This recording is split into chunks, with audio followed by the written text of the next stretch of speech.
अस्सलाम वालेकुम। मैं हूं आपका दोस्त, आपका होस्ट सफदर अली हैदरी, और आपको अपने यूट्यूब चैनल हैदरी ऑनलाइन पे खुशामदीद कहता हूं। जी जनाब, दिल की धड़कनें बढ़ रही हैं और चंद घंटे बाद हम पाकिस्तान और ऑस्ट्रेलिया के दरमियान सेमीफाइनल देख रहे होंगे।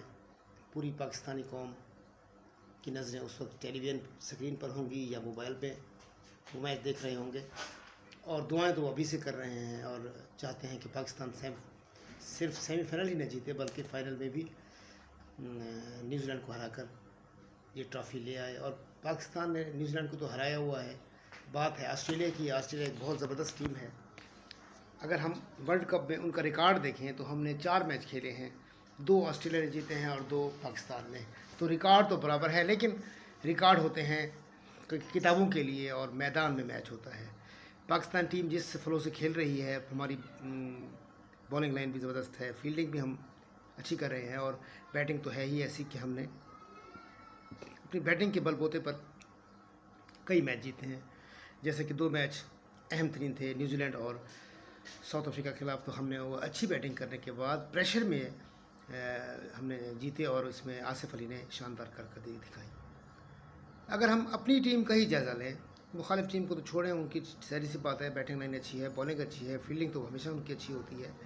अगर हम अपनी टीम का जायज़ा लें तो मुझे सिर्फ एक खिलाड़ी है वो खटक रहा है, और वो है हमारा फ़खर ज़मान। फ़खर ज़मान ने अगरचे 2-3 मैचों में एक छक्का लगाकर अपनी मौजूदगी दिखाई है, लेकिन अभी तक वो कोई इनिंग्स ऐसी नहीं खेल सके कि जिसे हम कहें कि वो फॉर्म में है। वो आउट ऑफ फॉर्म भी नहीं है, फॉर्म में भी नहीं है। और मसला ये है कि उनको उनकी जो पहली पोजीशन है ओपनर की, वहाँ से हटाया गया है, तो वो एडजस्ट नहीं कर पा रहे। लेकिन बैट्समैन है, ओपनर और वनडे में इतना फ़र्क नहीं होता, तो उनको कारकर्दगी दिखानी चाहिए। बाकी हमारे तमाम ओपनर्स जो हैं, दोनों ओपनर्स, उसके बाद प्रोफेसर साहब, और उसके बाद शोएब मलिक, आसिफ, इन्होंने अपनी कारकर्दगी से दिखाया है कि वो बिल्कुल फॉर्म में हैं और पाकिस्तान को दूसरी बार वर्ल्ड कप जिताने के लिए तैयार हैं।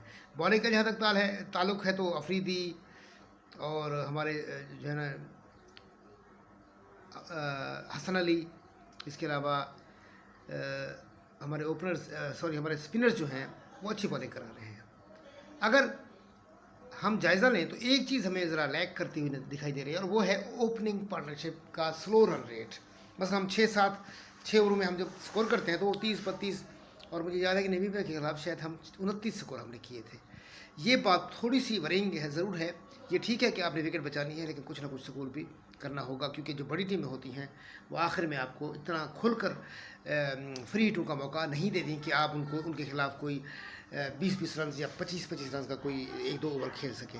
हमें इस टूर्नामेंट में और इस मैच में रहना है बाकी, और अपने मैच को जीतना है, तो हमें अपनी पार्टनरशिप में 6 ओवर में कोशिश करनी होगी कि हमें 40 स्कोर तो ज़रूर मिले और विकेट हमें ना गिरे।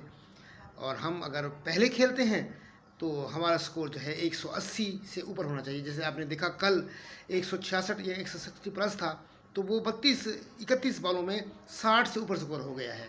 तो मैं समझता हूँ कि ये स्कोर हमारा 180 प्लस में होना चाहिए, ताकि हमारी बॉलिंग जो है ना वो फिर डोमिनेट कर सके और हम बॉलिंग पर ज़्यादा प्रेशर ना डालें, क्योंकि जब प्रेशर पड़ता है तो फिर अच्छे बॉलर भी मार खा जाते हैं। तो हमें टॉस जीत कर पहले जो है ना वो बैटिंग करना होगी, तो पहले बॉलिंग करनी होगी। तो हमें अपने मुखालिफ हरीफ को जो है ना वो 120, 110, 130 या हद 140 पे काबू करना होगा, ताकि फिर हम मैच आसानी से जीत सके। क्योंकि बाज़ औक़ात ये होता है कि विकेटें ऊपर तले गिरती हैं तो फिर रन रेट पे असर पड़ता है और मैच फंस जाता है। आपको पता होगा कि T20 में आप सिर्फ विकेट गिराकर ही जो है ना मुखालिफ को अच्छी औसत से स्कोर बनाने से रोक सकते हैं। तो आज का मैच बहुत अहम, और पाकिस्तान की पूरी कौम की नज़रें, बल्कि पाकिस्तानी जहाँ जहाँ हैं वो सपोर्ट कर रहे हैं। हत्ता कि श्रीलंका वाले भी हमें सपोर्ट कर रहे हैं, बांग्लादेश भी शायद हमें सपोर्ट करे, इंडिया के तो मुसलमान जो हैं वो हमें सपोर्ट करते ही हैं, आज़ाद कश्मीर, मकबूजा कश्मीर के लोग भी। तो आज के लिए इतना ही। दुआ कीजिए अल्लाह ताला हमें फ़ाइनल खेलने और फिर ट्रॉफ़ी उठाने की तौफीक दे। तो इंशाअल्लाह हम ये मैच भी जीतेंगे और फाइनल भी न्यूजीलैंड से जीतेंगे इंशाअल्लाह। मिलते हैं मैच के बाद खुशखबरी के साथ।